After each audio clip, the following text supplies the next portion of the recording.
Mes amis, quelle journée. Comme vous le savez, j'avais rendez-vous à la piscine avec une équipe de natation synchronisée hier. Alors je sors des vestiaires et je m'apprête à fendre l'écume municipale. Que d'un seul coup, j'entends hurler le maître nageur de service. « vous là-bas sur le plongeoir, allez tout de suite mettre un maillot de bain !» Histoire de pas faire d'esclandre, je retourne au vestiaire à la recherche d'une victime à qui je pourrais voler un slip de bain. Personne. Personne, sauf un enfant âgé de 8-9 ans qui cherchait sa bouée. Me voilà donc de retour près du grand bain avec un maillot. Un peu petit, certes, mais un maillot quand même. Pour la deuxième fois, je m'apprêtais à plonger dans l'onde, quand qui revient? Le casse-pied de service avec ses claquettes et son sifflet autour du cou. Qu'est-ce qu'il me veut, le CRS?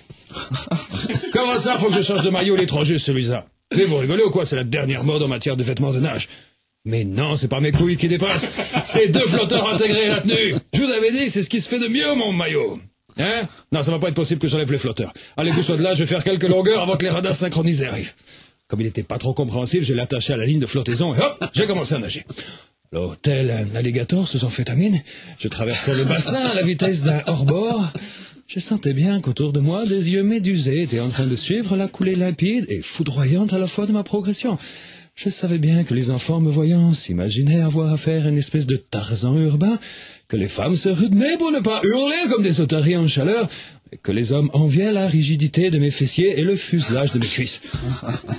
Puis d'un seul coup, j'ai senti comme une retenue, un frein dans ma progression d'espadon sauvage et libre à la fois. Je sors la tête de l'eau et qu'est-ce que je vois au bout de mon bras? Une vieille femme encore toute gigotante. Merde! Par la sainte syphilis du Kaiser! Je venais de traverser à grande vitesse le cours d'aquagym du 3e âge et j'avais empalé la doyenne. Comme j'ai des principes et que j'aime bien donner l'exemple, je sors de l'eau, je vais mettre la vieille à la poubelle et je retourne à mon exercice. Comme la piscine commençait à se remplir de gamins, j'ai décidé d'aller nager sous l'eau. Et puis d'un seul coup, alors que je me trouvais en plein milieu du bassin, on me tape sur l'épaule. Je me retourne et là, qu'est-ce que je vois? Une sirène. Une sirène, déjà, ça surprend. Mais en plus, elle s'est mise à causer. Salut à toi, ô belle athlète des abysses. Je m'appelle Croustibat, la fille du Capitaine Igloo. Je suis venu avec mes sœurs pour t'interpréter la danse des méduses de Lesbos. Doux Jésus, quel spectacle de feu! Une féerie aqua-érotique torride qui rendait mon maillot de bain encore plus étroit. Au bout de 23 secondes, j'ai légèrement craqué. J'ai chopé la première qui me passait sous la main et j'ai hurlé... C'est comme ça, les morues! Vous allez voir ce que c'est que de chauffer le grand squale du Tyrol! Vous croyez que je vais rester au fond de la flotte à vous reluquer les nageoires sans rien dire, pendant que vous faites la farandole des moules qui se mordent l'arrêt? Vous vous trompez! À l'attaque! Et c'est grâce au coup de filet strident du maître nageur que j'ai repris mes esprits.